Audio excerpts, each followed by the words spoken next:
कि हम देने वाले नहीं, हम करने वाले नहीं, हम करता नहीं, हम केवल दृष्टा हैं, हम सिर्फ देखने वाले हैं। हम जो चलायमान हो रहे हैं वो परमात्मा की कृपा से चलायमान हो रहे हैं।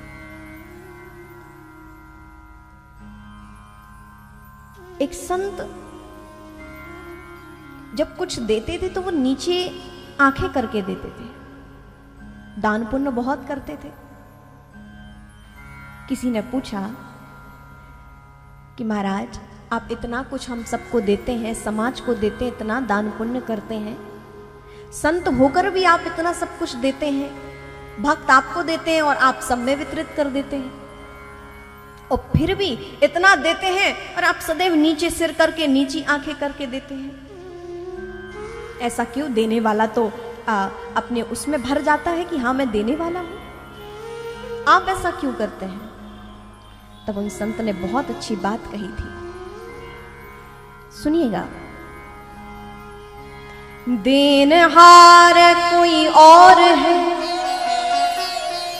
देनहार कोई और है, भेजत है दिन रैन, भेजत है दिन रैन, लोग भरम मोह पर करें, या से नीचे लोग भरम मोह पर करें, या से नीचे। देने वाला तो परमात्मा है, ये रहीमदास जी का दोहा है संभवतः, कि देने वाले तो परमात्मा है और लोग मुझे देने वाला समझ रहे हैं। तो प्रभु ने हमें माध्यम बनाया है, परंतु देने वाले तो ईश्वर है। कहने का तात्पर्य है कि जितना हो सके इस धन के शोधन के लिए प्रयास करते रहना चाहिए। यदि आप धन का शोधन नहीं करते हैं तो जीवन में ये धन बहुत से दुर्गुणों को लेकर आता है। इसलिए धन की शुद्धि दान से है, और सबसे बड़ी बात इस मन की शुद्धि भगवत भजन से। बिना भगवत भजन के ये मन शुद्ध नहीं हो सकता। इस मन को शांति नहीं मिल सकती, इस मन को आनंद नहीं मिल सकता। जिसकी जो रुचि है वो कर भी ले व्यक्ति तो थोड़ी देर की खुशी मिल सकती है। किसी को पार्टी करने में आनंद आता है, जब तक पार्टी कर रहा है तब तक खुशी है, और पार्टी जैसे ही विराम हुई फिर जैसे पहले थे वापस वैसे हो गए। किसी को किसी तरह में खुशी मिल रही है, किसी को विविधताएं हैं, जिसको जिसमें खुशी मिलती है वो व्यक्ति वो कार्य कर लेता है।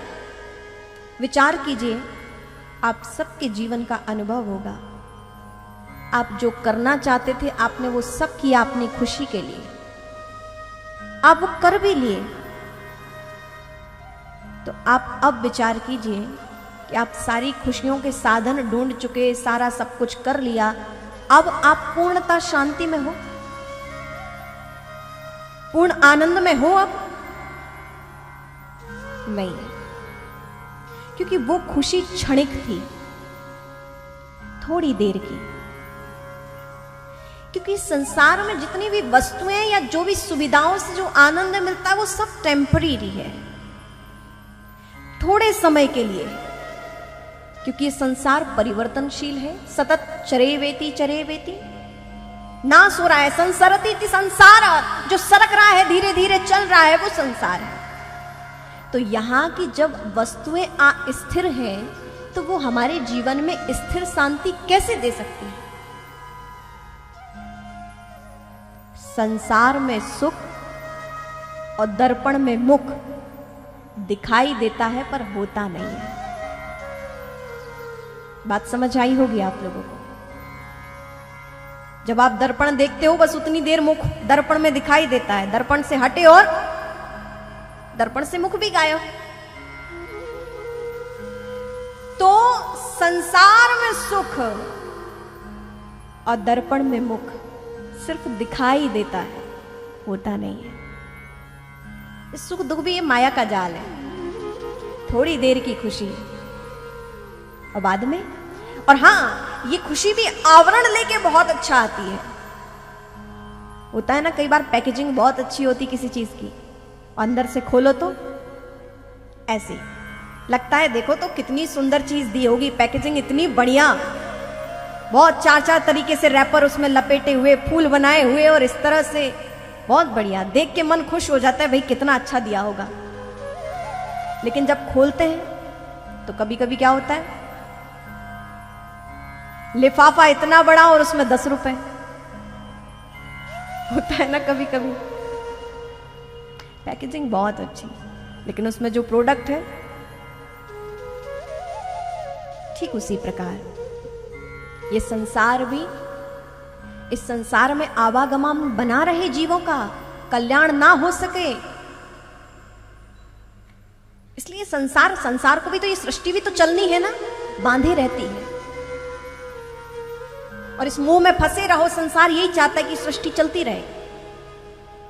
लेकिन कोई महापुरुषों की कृपा हो जाए, सत्संग से जीव जागृत हो जाए, तो इस आवागमन के चक्कर से बच जाता है और कल्याण हो जाता है।